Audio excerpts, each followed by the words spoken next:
Hola, ¿qué tal? Bonito día. ¿Qué tal, compañeros? Les voy a hablar un poco sobre los sujetos del derecho internacional, los cuales son los estados, las organizaciones internacionales y la comunidad beligerante. Estos son los movimientos de liberación nacional y el individuo de persona física, como sujeto pasivo del derecho internacional, es decir, que recibe de derechos y obligaciones.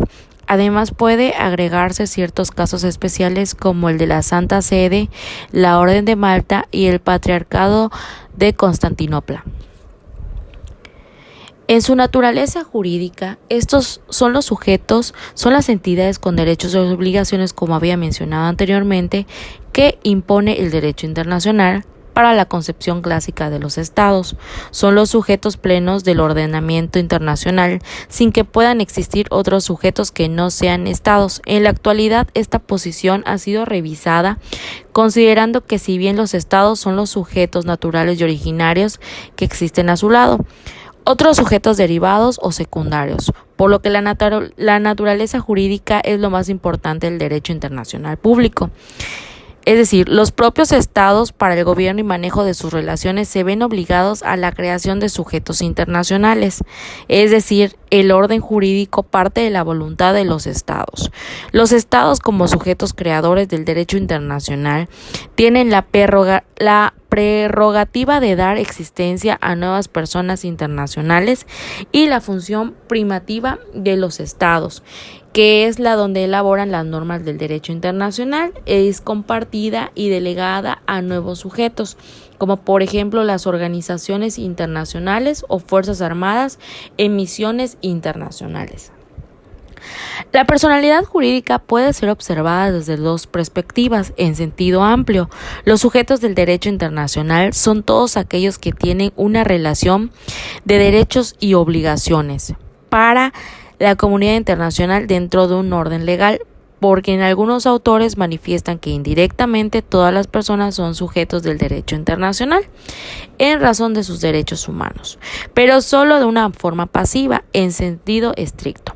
La personalidad jurídica dentro del derecho internacional, es decir, es aquella que se requiere una participación activa en la creación de nuevas relaciones del derecho, de donde surgen nuevos derechos y nuevas obligaciones, al menos para el mismo sujeto. El Estado tiene la personalidad jurídica internacional natural y originaria. No obstante, algunas teorías han intentado negar su personería. Por ejemplo, la tesis de Selle, donde dice que solo los únicos sujetos del derecho internacional son los individuos, puesto que una vez disuelto el Estado no queda más que individuos, ya sea como gobernantes o como particulares. El problema de esta teoría es que no explica la subsistencia y continuidad de las obligaciones de un Estado a pesar de la modificación en la persona de sus gobernantes. O como por ejemplo la teoría de las clases sociales de Cherubini. Al producirse la disolución del Estado, esta surge como la clase dominante como sujeto real de los derechos y las obligaciones internacionales.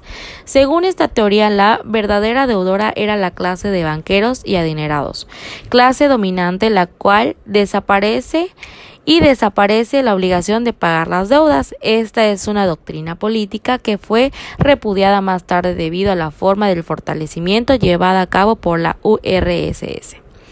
Y la teoría de las nacionalidades de Mazzini, que también esta es como una doctrina de base política de tendiente a procesos de unificación y reconstrucción de la nación italiana. Afirma que los verdaderos sujetos del derecho internacional serían las nacionalidades, es decir, las comunidades de las poblaciones homogéneas, en virtud de su origen, raza, idioma, tradición o histórica. Como crítica, puede decirse que la realidad internacional demuestra la existencia de estados que no corresponden una unidad, sino una pluralidad de nacionalidades, por ejemplo, como Yugoslavia. Por mi parte sería todo y que pasen un excelente día. Gracias.